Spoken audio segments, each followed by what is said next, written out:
تفضل يا صاحب الشرطة. خيرا. أريد إذنا بتفتيش بيت في أطراف المدينة والقبض على صاحبته. لماذا؟ لأننا نشك في سلوك ساكنة البيت. أعوذ بالله من غضب الله. يا له من اتهام خطير. هل لديك دليل عليه؟ الجيران يقولون إن كثيرا من الرجال الغرباء يترددون على هذا البيت. هذه أقوال مرسلة، لا أعتبرها دليلا لنتهم الناس دون حق. وكيف لنا أن نعرف الحق من الباطل إلا بالتفتيش والتحري؟ دع لي هذا الأمر يا صاحب الشرطة، سأتحرى فيه بنفسي.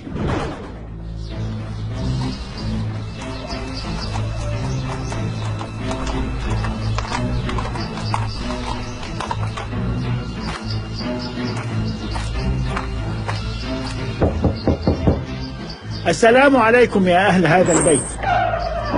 وعليك السلام يا سيدي ورحمة الله. تفضل بالدخول. لحظة واحدة أسقي أبي الدواء ثم أفرغ لك.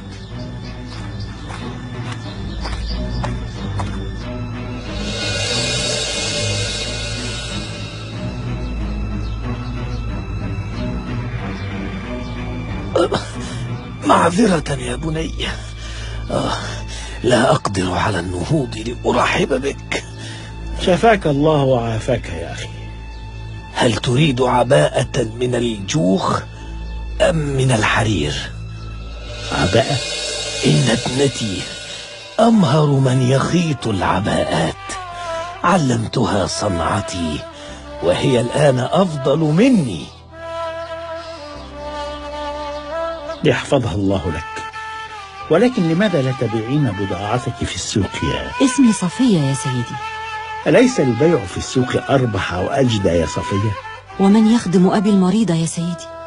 إن خدمتي لأبي ورعايتي له هي أهم شيء في حياتي.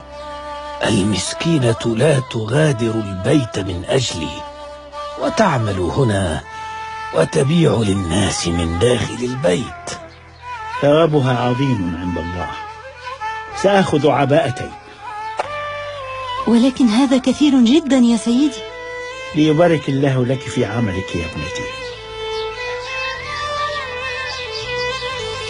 اللهم يا رب، من نشر هذا المقطع اجعل له من كل هم فرجا ومن كل ضيق مخرجا، وارزقه من حيث لا يحتسب، واجعله شريكا لنا في الأجر يا رب.